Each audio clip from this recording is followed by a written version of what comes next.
शिक्षा मंत्री ऐसे हैं अनपढ़ हैं। पद मुक्त हो जाएंगे तो क्लास करेंगे तो ज़्यादा अच्छा रहेगा। छात्रों में गलत संदेश जाएगा। किस आधार पे वो 5 साल झारखंड प्रदेश का 5 साल का आने वाली भविष्य आने वाली शिक्षा का वो पहले अपना मंत्री पद संभालेंगे या अपनी पहले शिक्षा पूरी करेंगे। इस तरह के शिक्षा मंत्री जो हम तो बिल्कुल भी नहीं चाहेंगे कि हमारा मंत्री ऐसा रहे, ऊपर से शिक्षा मंत्री ऐसा रहे। इतनी कठिन परीक्षा देंगे या डायरेक्ट वो पास हो जाएंगे। स्टूडेंट के मन में सबसे पहला ख्याल यही आएगा, फिर भी वो भी शिक्षा मंत्री है। शिक्षा मंत्री अपना कार्य संभालते संभालते कैसे कॉलेज का या अपना शिक्षा पूरी करेंगे, कैसे अपना 75% अटेंडेंस कंप्लीट करेंगे। अगर उनको पढ़ाई करना है तो या तो मंत्री पद त्याग कर दें। खुद के कॉलेज से उनका रिजल्ट तो वो उनके सरकार ही बना दे रही है। हमारा मांग यही है कि आप लाइव एग्ज़ाम दिलवाएं सरकार। हम तो बिल्कुल भी नहीं चाहेंगे कि हमारा मंत्री ऐसा रहे, ऊपर से शिक्षा मंत्री ऐसा रहे। ये एडमिशन करवाए वो तो बढ़िया चीज़ है कि वो एडमिशन करवाए, मगर उसके लिए उनको रोज़ क्लास करना होगा, रेगुलर क्लास करना होगा। और वो मंत्री जी है तो उनको रेगुलर क्लास करना जरूरी है। उनको तो इग्नू में भी एडमिशन कराना चाहिए, ज़्यादा बेस्ट रहता है उनके लिए। इंटर में नाम लिखाना बिल्कुल गलत है, क्योंकि वो शिक्षा मंत्री रहेंगे कि राज चलाएंगे कि पढ़ाई करेंगे। सरकार क्यों हटाएगा, वो उनको खुद ही इस्तीफा दे के और खुद से पढ़ाई करना चाहिए। और इस सरकार को पहले भी सोचना चाहिए कि हम किसको शिक्षा मंत्री बना रहे हैं। नहीं, देखिए, अगर उनको पढ़ाई करनी थी तो वो पहले पदमुक्त हो जाते और उसके बाद पढ़ाई करते, क्योंकि ऐसे क्या है कि छात्रों में गलत संदेश जाएगा।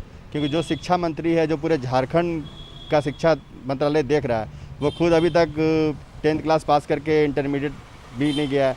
और अगर वो क्लास करता भी है तो किस तरह से क्लास कर पाएंगे, नहीं कर पाएंगे।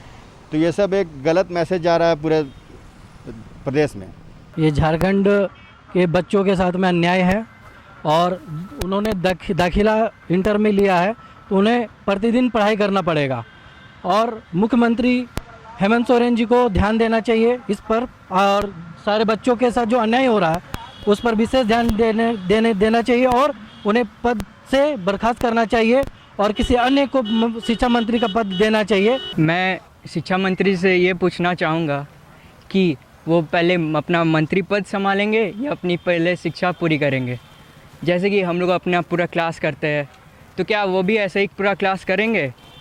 क्या उनको एग्ज़ाम देने टाइम ये हम लोग जैसे इतना कठिन परीक्षा देते हैं, क्या वो भी इतनी कठिन परीक्षा देंगे या डायरेक्ट वो पास हो जाएंगे? बस मैं ये पूछना चाहूँगा कि वो पहले अपना राजनीति करेंगे, पूरा कंप्लीट करेंगे या अपने पहले पढ़ाई करेंगे। मंत्री से ये पूछना, पहले ये सवाल करना चाहूँगा, अगर वो कल ही दाखिला लिए हैं 12th के इंटर के परीक्षा में, तो किस आधार पे वो 5 साल झारखंड प्रदेश का 5 साल का आने वाली भविष्य आने वाली शिक्षा का माध्यम उनके अंतर्गत है। इस तरह के शिक्षा मंत्री जो अभी इंटर में दाखिला ले रहे हैं, इनका क्या भविष्य हाथ में रहेगा झारखंड का? अगर झारखंड का कल को विश्वविद्यालय में या फिर कल को कुछ भी होता है, बड़े बड़े डिग्री समारोह या फिर किसी भी चीज़ को सैंक्शन करने की शिक्षा मंत्री के साइन की ज़रूरत होती है। वो शिक्षा मंत्री जो अभी इंटर पास कर रहा है उसको क्या नॉलेज, किसी चीज़ का उनको नॉलेज ही नहीं है। वो किस आधार पर शिक्षा मंत्री बने हैं? उनसे मैं इतना ही कहना चाहूँगा, अगर वो पढ़ाई करना, जब पढ़ाई की कोई उम्र नहीं होती है, अगर उनको पढ़ाई करना है तो या तो मंत्री पद त्याग कर दें और अपनी पढ़ाई, अपनी शैक्षणिक योग्यता को संपूर्ण करें, उसके बाद मंत्री पद धारण करें। हमें कोई आपत्ति नहीं है। कहते हैं कि जैसे कि हम लोग नॉर्मल स्टूडेंट भी जो कॉलेज में रेगुलर क्लास जाते हैं, क्लास अटेंड करते हैं, तब हम लोग का अटेंडेंस होता है, उसके बेसिस में हम लोग को भी रिज़ल्ट मिलता है। अब हम लोग का मिनिमम 75% है कि हम लोग को क्लास अटेंड करना है। अब ये बताइए कि शिक्षा मंत्री अपना कार्य संभालते संभालते कैसे कॉलेज का या अपना शिक्षा पूरी करेंगे, कैसे अपना 75% अटेंडेंस कंप्लीट करेंगे? क्या उनके लिए छूट दिया जाएगा या उनके भी साधारण जैसे कि हम लोग स्टूडेंट्स हैं उनको भी वही नियम लागू किया जाएगा?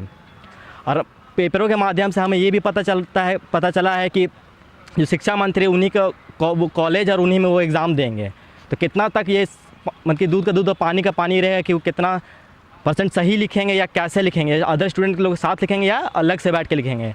तो ये भी एक सवाल बन। यही मांग रहेगा कि वो लाइव आकर के एग्ज़ाम दिलवाएं। सरकार, शिक्षा मंत्री जो हमारे हैं वो पढ़ाई किए नहीं है, आज तक अपनी शिक्षा पूरी किए नहीं, वो शिक्षा मंत्री बन गए। मेन हमें दिक्कत तो यही है, हम 12 साल 15 साल से पढ़ रहे हैं, एग्ज़ाम दे रहे हैं, घस रहे हैं, फिर भी हमें जॉब नहीं मिल रही है। वो कल के आए, बैठे सत्ता में, शिक्षा मंत्री बन गए। मेन तो हमारा यही है कि शिक्षा मंत्री वो बन गए, उन्हें शिक्षा का कोई नॉलेज नहीं है।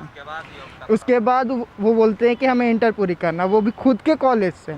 खुद के टीचर के बीच खुद की सत्ता में उनकी सरकार आई हुई है, वो एग्ज़ाम दे रहे हैं, तो हम कैसे मान लें कि वो सबके सामने वो अपनी शिक्षा पूरी करे। ये भी तो हो सकता है कि वो एग्ज़ाम केवल नाम का दे रहे हो, एग्ज़ाम नाम का दे रहे हो, उनका रिज़ल्ट तो वो उनकी सरकार ही बना दे रही है। तो ये गलत है ना। ये आप पहले कर सकते थे, सत्ता में आने से पहले आपको ये सोचना था कि आपको शिक्षा मंत्री बनना, आप अपनी शिक्षा पूरी कर ले पहले। तो आप लोगों का क्या मांग होगा? हमारा मांग यही है कि आप लाइव एग्ज़ाम दिलवाएं, सरकार उनका लाइव एग्ज़ाम दिलवाए। पहले तो ये चीज़ है कि आप शिक्षा मंत्री नहीं, आपके जितने भी सत्ता में मंत्री पद में जो बैठे हुए हैं, आप सबकी क्वालिफ़िकेशन देखें क्या है, वो 10th पास है भी कि नहीं, कि 8 भी नहीं पढ़े हैं, 5 भी नहीं पढ़े, डायरेक्ट मंत्री बन गए। मेन तो यही है ना, हम पिछड़े क्यों होते जा रहे हैं। मेन रीज़न तो यही है, क्वालिफ़िकेशन ही नहीं है सरकार के पास, जो मन करता है वो कर देते हैं। क्या इसमें झारखंड का नाम धूमिल होगा? झारखंड का पूरा नाम नीचे जा रहा है। स्टूडेंट यहाँ रगड़ करके बाहर जाते हैं, अपनी क्वालिफ़िकेशन पूरा करते हैं। यहाँ एक्साइसेज जैसा, एक्सएलआरआई जैसा, जेवियर जैसे कॉलेज है जो इंडिया में टॉप कॉलेजेस में आते हैं, वहाँ के शिक्षा मंत्री ऐसे हैं, अनपढ़ हैं। सिंपल सा बात है, वो अनपढ़ है, जो अपनी क्वालिफ़िकेशन आज तक पूरी नहीं कर पाए। जब टूटती है आस, जब थकती है सांस, जब रूठते हैं अपने, मुंह मोड़ता है जमाना, जब अंगड़ाई लेता है संकल्प, फिर बनती है कहानी, बनते हैं अनमिट निशान।